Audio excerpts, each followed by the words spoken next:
Hello and welcome to today's coaching Q&A session. I'm Wendy Greer with MINDTRX and Learning Strategies. And today I was going to address the topic of self-acceptance and self-responsibility. I realized when I was going through these topics that we might need to divide this into two sessions because these are such crucial parts of using a paraliminal effectively or using any personal course effectively or living a life that is fulfilling your potential and everything you are capable of doing. So self-acceptance is basically an active and proactive state of care and support of and for yourself. It's honoring who you are, the gifts you bring, and honoring the progress, the events you're going through, and seeing them as an opportunity rather than something that's wrong. A lot of us internalize this belief that there's something inadequate about us, that we're not sufficient, that we don't have the capacities we need to do what needs to be done or what we deem needs to be done. And we don't challenge those. I deal with a lot of older people that are living based on things they internalized at a very young age, and they keep beating themselves up. They're focusing on what they feel they don't do well or they do inadequately or somehow that they're not okay. And so it's a really tough conundrum because you're beating yourself up from inside for something that came from outside. And until you can accept where you're at and that who you are and where you are now, you invest all this energy in resistance, and it's energy that could be put to so much better use by looking at what's going on, accepting what's happening, and then seeing what you could have done differently. I've mentioned earlier that what I love about Paul's work is he's such a master wordsmith. The artfully vague language he uses to get you, on your path for change, and then sort of nudges you in the right direction. But the other thing I really recognized when I started doing my NLP training, neuro-linguistic programming, is how our languaging creates the world we experience. And I started really paying attention not only to the way other people were talking and the customers I talked to, but also to what I said to myself sometimes. And it was, oh my goodness, this is not so, this is not what I want to be fulfilling. This is not the road I want to be going down. One of the things that really jumped out at me a couple of times with customers that were sort of very, very stuck was how often they said should. I should have done this. I should be doing that. I should be taking care of this business that's out there in the future. And should, I wish we could delete that word from the English language. It's so constrictive. It's so binding. It shuts you down. And even the simple semantics of changing from I should to I could, because look at the possibilities there. Should is I'm not doing this right. I'm doing a poor job. It's not okay. I can't endorse this. This is not okay. So I could is there's a possibility I could do it differently. I could do this. I could finish that report today and turn it in, and I'd have that off my plate. I could, any number of possibilities, or even you take it one notch more. I get to finish that report and finish it, do a great job and turn it in, and then it's off my plate. So I think it's really important that we pay attention to how we're speaking to ourselves. It's really important that we recognize the negativities. It's not like we're glossing them over, the negatives, but we acknowledge them as transitory. They're not permanent. And what happens when we don't examine them is they become almost like they define who we are. We are that, and there's something wrong with us. There's something irresponsible about us. There's something inadequate. There's something that isn't right about us. And that is a horrible place to come from. And we think they're true, capital T true, that they are true and they are going to be so. And when we reset our compass to self-acceptance, we step fully into our competence. It's like, okay, I'm doing this and it doesn't seem to be serving me. I need to decide how I'm going to do this differently. And what you do when you sort of accept where you're at and where you're coming from is you take needing approval of others or permission from others off the plate. And so you're less susceptible to the ups and downs, because if you're constantly trying to please other people, and, this is a common conundrum, I think, for those of us that are on a path of empowerment and self-improvement and whatever that means or looks like for you, we hold ourselves to a very high standard and we hold ourselves accountable. And there's nothing wrong with accountability, but do it as you would a best friend. Do it with compassion, do it with love, do it with acceptance that it's part of a process. And we're all here to learn. And that's how you learn, by making mistakes, assessing what's going on, seeing what is happening, and then doing it differently.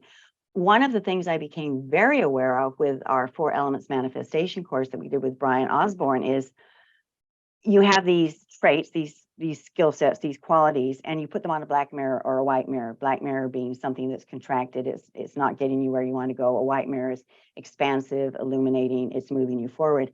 A lot of the traits that people put on their black mirrors, it was just the amount of what they were doing. Like if they were very passionate to the point where they got angry and ticked off at other people, that's passion gone a little bit awry. But that passion dialed in might be that they were so enthused about what they were doing, and then dialed down a little more, it might be that they were illuminating the path rather than, lasering the path and destroying whatever was in their way. So it's a tempering, it's a shifting of perspective and a shifting of intensity, so that your traits that you're judging as not okay are actually probably some of your gifts. You just need to learn to accept them as they are, see how you might modify them and what might move you forward. One of the things that seems to fit perfectly with self-acceptance is if you have a destination that you're trying to get to and you have a map and you know that the destination is in the upper right corner, but you have no idea where you are on the map, you could spin in 360 and never be able to figure it out. But if you have a "you are here" dot on your map, you know you're down here, you know you're trying to get there, and you can discern which direction you want to point. So from translating that into paraliminal, verbiage or parameters, you know what you want, you know where you're trying to get to, you know the skill sets you have, because you're accepting where you're at right here, right now, as it is, with no judgment, just this is what's happening. You can discern how you need to adjust your GPS. You can shift what you're doing. You can temper it. You can sort of move forward. And as because your compass is set to self-acceptance, you know where you're at, you know where you're trying to go. And those two together, you eventually reach your destination because they connect. So that's why self-acceptance is so important. Another thing that is a little bit esoteric, but I'd like to bring this up because it's so potent, is I did extensive work with a meditation teacher who was very clear on the idea that if you aren't in a state of self-acceptance, you've got a negativity, you've got a contraction, you've got a frequency that isn't conducive to more expanded states, you may be able to access higher states and frequencies, but you're going to slip back down into the lower ones because you're trying to drag in contracted energies into that higher state. So you may be able to view the eagle eye and you get the bigger picture, but then because you're judging yourself, you're shooting on yourself, you aren't able to stay there. So not only do you tend to slip back, but there's a lot of up and down. You're trying to please other people. You're not standing in your own power. You're not completely saying, this is what's happening. There's no denying this. This is what's happening. What am I going to do about it? Anybody who knows me knows I love synchronicities. And I was sort of working out some bullet points for talking about this. And I got an email from Denise Lynn, who's a teacher I've tracked with for many, many years. And she was talking about the power of affirmations. But the concept she was expressing was that you need, if you're using affirmations, you need to have some concept of where you're at now, so that you can fulfill that affirmation as you proceed down your path. Well, I love the analogy she used, because it was, you may have a garden that's completely full of dandelions or weeds, whatever your common weed is in your area. And you can say, there are no weeds, there are no weeds, there are no weeds, there are no weeds, until you're blue in the face.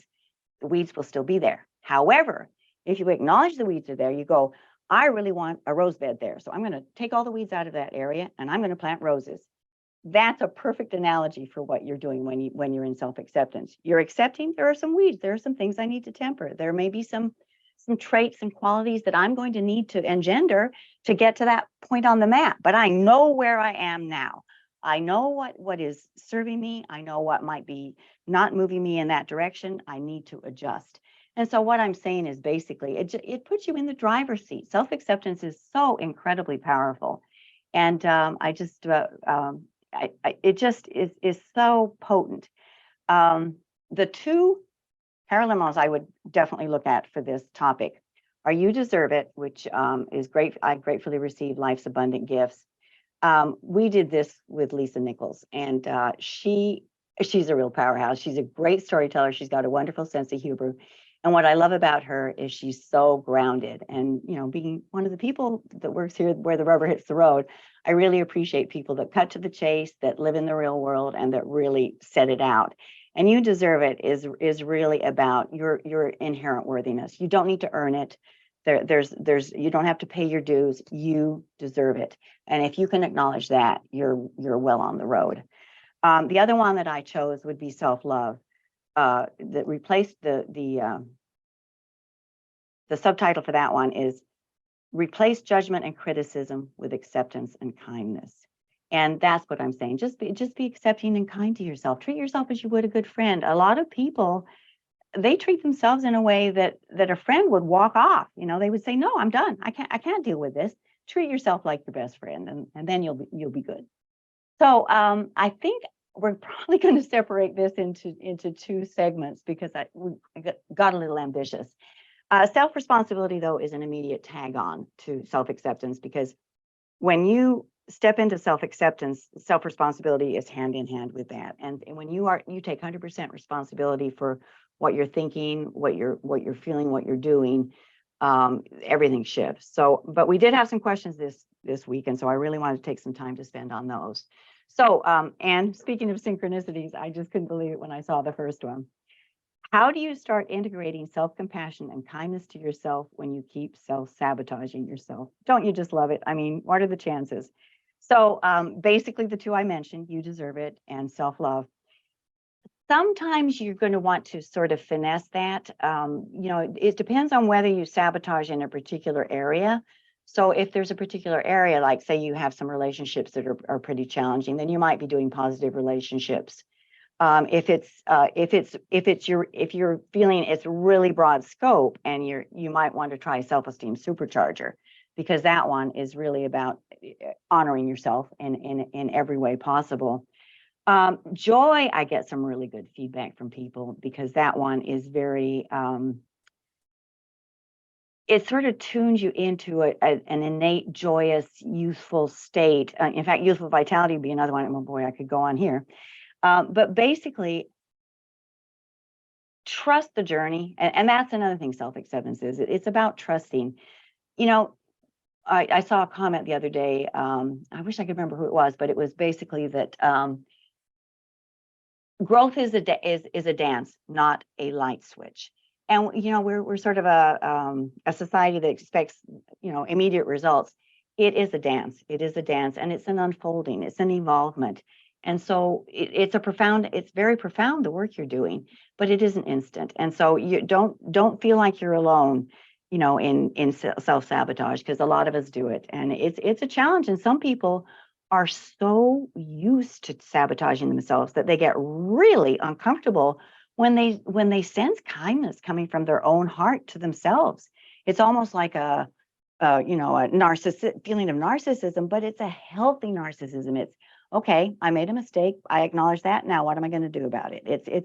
It's a loving and giving yourself the opportunity you would to a good friend. So I really think that it's important to remember that this is a journey. This is and if we were already there, we'd have reached our destination. But all of life is a growth. It's an evolvement. It's a moving forward. Taking what we've been given and finding the opportunities in it, and then moving forward.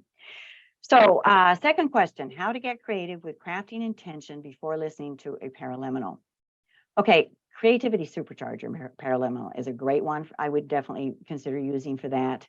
The miracle mindset, that would probably also be good. I'm not sure why you feel like you're not as creative as you could be. Another one that doesn't get a lot of attention that I really like is finding treasure, because we have so many buried qualities and skill sets and things we're just not accessing. And even though the subtitle for that one, I have a complete list of the Paraliminals, so when I'm talking to a customer, I can pick the one that I think is going to suit them best. But finding treasures, expect abundance around every corner, and that can be an abundance of relationships, could be an abundance of creativity, could be an abundance of anything you want more of in your life.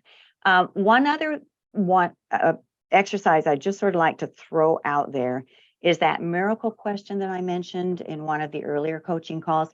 The person wants to be more creative. If you went to bed tonight and a miracle happened, and you woke up tomorrow morning and your goal, whatever it may be, had manifested, how would you know?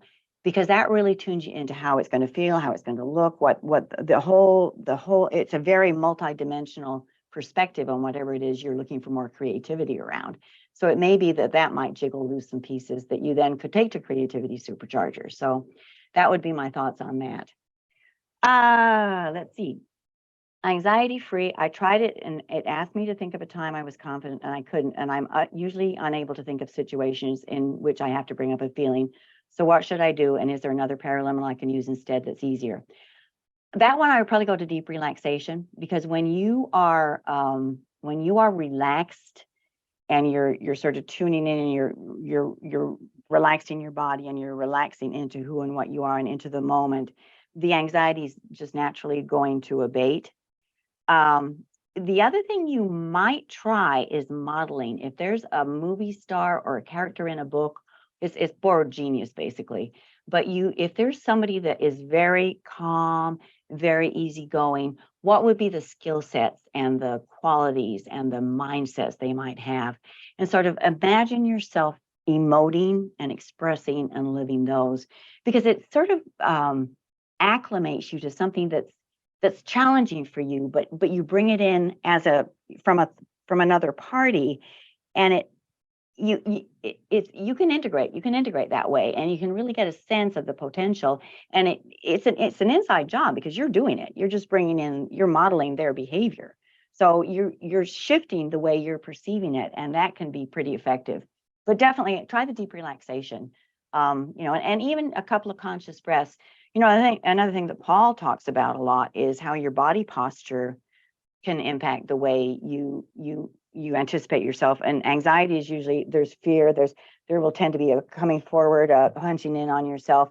And so if you can just sort of pick your shoulders up and roll them back, just sort of stand and stand in your space, stand in your power, even that will abate anxiety on the spot. But from the perspective of the Paraliminals, I would definitely consider the deep relaxation. Is the option for custom Paraliminals still available? Checked on that, and we're hoping to have customization available in MINDTRX within the year. You'll love what we're planning. I wanted to just address that real quickly. I got a chance to record self-discipline, and my voice was the change work, and I was a guinea pig. I just wanted to see where it would go. I thought I'd be embarrassed. I thought it would be horrible to hear my voice on a Paraliminal, but I tell you what, the script is written out for you. You are reiterating to yourself Paul's artfully vague but totally positive and forward movement oriented verbiage. I was shocked because I really thought it would make me uncomfortable, but it was amazing. It was such a great experience, and it's one of the ones I visit pretty regularly. It gives you sort of a personal connection, and so yeah, I'm hoping we're able to pursue that, because that's a powerhouse for me. And I think it's like you record a meditation or affirmations in your own voice. That can be helpful as well. So anyway, so I think we're going to wind this up for today. So I think we'll do self-responsibility next time. As always, we send you lots of love, all of us here at MINDTRX. And I will talk to you next week, and we'll talk about self-responsibility and how that can benefit you. You take care and have a wonderful, wonderful rest of your week.